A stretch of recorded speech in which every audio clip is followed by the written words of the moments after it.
So I don't usually do posts like this. I usually just write it in an article form, but I wanted to do something to speak to the judgment that I just received about my case against Tonya Case, who is the current acrobatic national technical chair. And the judgment has been that there will be none, that she won't be held accountable for anything.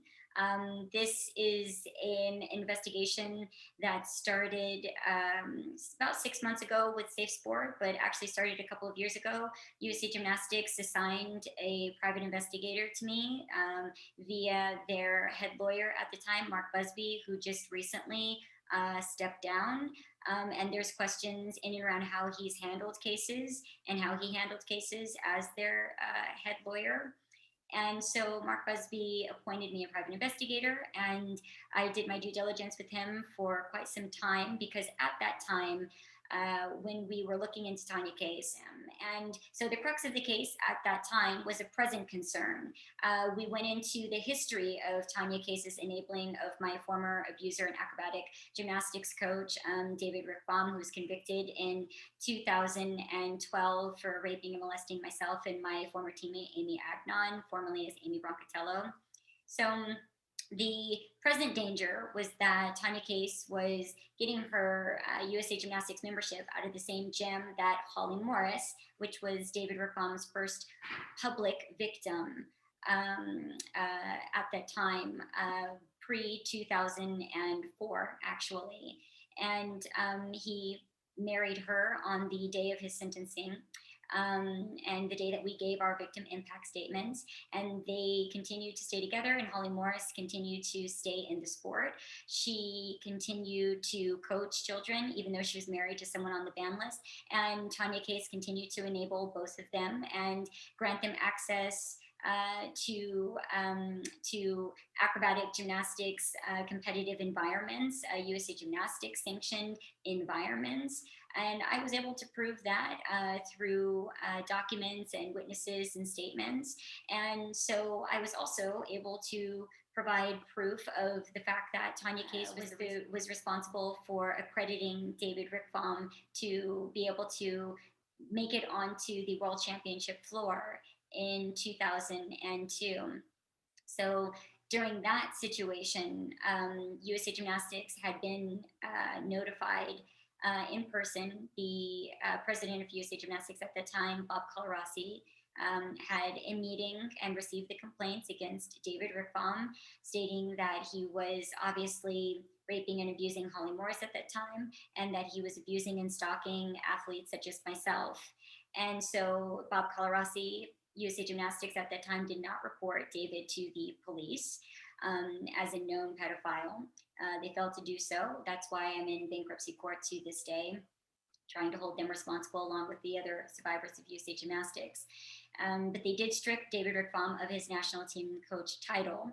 However, he still went to world championships, and the reason why he was able to get on that competitive floor and coach Holli Morris and to participate in and around activities with myself and other teammates was because of Tonya Case. Tonya Case was actually notified of David's abusive ways prior to 2002, prior to the merge of acrobatic gymnastics with USA Gymnastics. There was an individual that notified Tonya Case that I could prove as a witness, and Tonya Case, has had very prominent positions in and around acrobatic gymnastics for years. She's been the president of acrobatic gymnastics at some points. And so she knew pre that, and she enabled David Reiakvam for decades to be able to abuse in this system. She protected him for years and for decades, and even still up until present day, was facilitating her membership and her activities out of the same gym as David Reiakvam's current wife, Holli Morris. So there were obviously some grave concerns in and around that. If you don't know, I was on the athlete task force for USA Gymnastics, which was reshaping policy in and around to protect athletes. within the system. And so, of course, I knew that this was still ongoing. There has still to this day not been anybody outside of David Reiakvam held responsible for his crimes that he committed against myself and Aimee Agnone and the other victims that did not participate in the case, but that were known.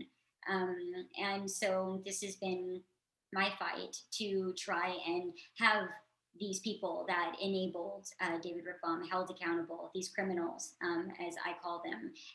And we still know that there's been no independent investigation into USA Gymnastics, into how they were able to perpetuate and who was responsible for perpetuating all these abuses against young gymnasts for so many years, and how horrendous that is that we are still here after so many years pushing and calling for this.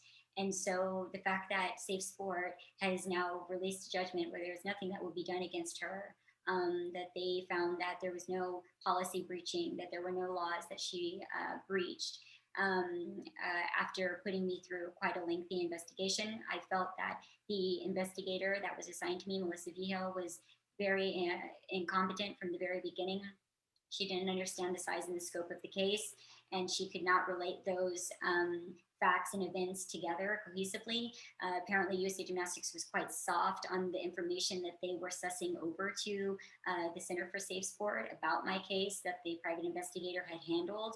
Melissa Vigil was very confused and figured that the investigation was what I was speaking about that occurred in Riverside that convicted David Reiakvam and sent him to prison.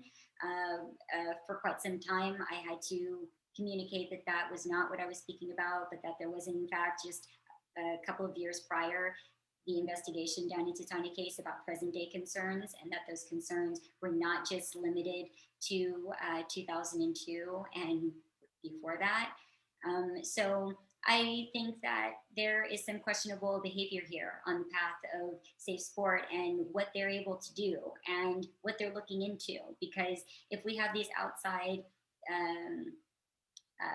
organizations or institutions that are supposed to be there to help us to suss out these nefarious individuals that have been in and around this sport for decades and have enabled and continue to enable, and that they don't really have any real power. And a survivor with my case and with my track record can't get any semblance of justice in and around the other people that enabled David Reiakvam to do what he did for so many years, which is abuse children for decades, outwardly and knowingly. It was an open secret for so long, as he continued to coach and travel.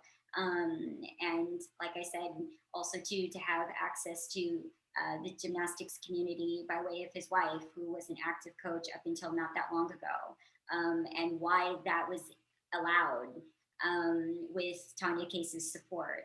So I know that there are present day complaints that people within active members within USA Gymnastics want to file against Tonya Case, and I encourage you to do that. Hopefully that'll make the impact necessary to have her removed from USA Gymnastics and from FIG.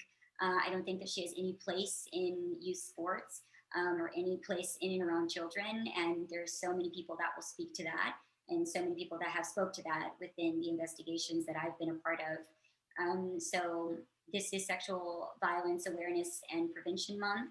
And so the judgment, I guess, couldn't come at a better time for me to be able to spread awareness about what it's like to be a survivor, and what it's like to participate in these cases, and what it's like to still be a part of these systems that are not applying the appropriate justice, policies, ramifications, suspensions, whatever you want to call it, against these individuals that took away so much of the goodness of our competitive lives and our lives as young kids. And the fact that they continue to stay in and around in these environments is egregious. And so I will state it again. What is SafeSport for? And what do we need to look into in order for SafeSport to actually be able to enact justice? And how are we going to right these organizations if we don't rid them of the wrongs of the people that have been there before and that continue to stay there? So that makes absolutely no sense to me, to not be able to hold people accountable for any of their actions that they have been involved in, to be able to restrict them from the sport. We're not even asking for them to be arrested or go to jail or go to prison, but to not have prominent positions and to not have access when there is a huge paper trail of these people for decades, in particular Tonya Case, and perpetuating these abuses in and around this environment. I think that that should be more than enough to be able to rid this environment of these individuals. So thank you for watching. This was a long video. I don't normally do this. My name is Shanae Booth, and I will continue to participate in investigations and cases in and around USA Gymnastics and in and around seeking justice against USA Gymnastics and for survivors like myself, and hopefully to prevent there from being future victims, which we know that these abusers and these institutions never stop their enabling. And it takes so much to prevent all of these things from happening again. And if we don't continue to speak out, if we don't continue to use our voices and call out these organizations, and to call out these pipelines that are here to help us. They're supposed to be helping us, but supporting us and helping us in what way? And I think that we need some more eyes on these places and spaces, and we definitely need some more eyes on SafeSport. And we definitely need, I believe, and I'm not alone in this, to be rid of Tonya Case from the sport in America and from the sport internationally.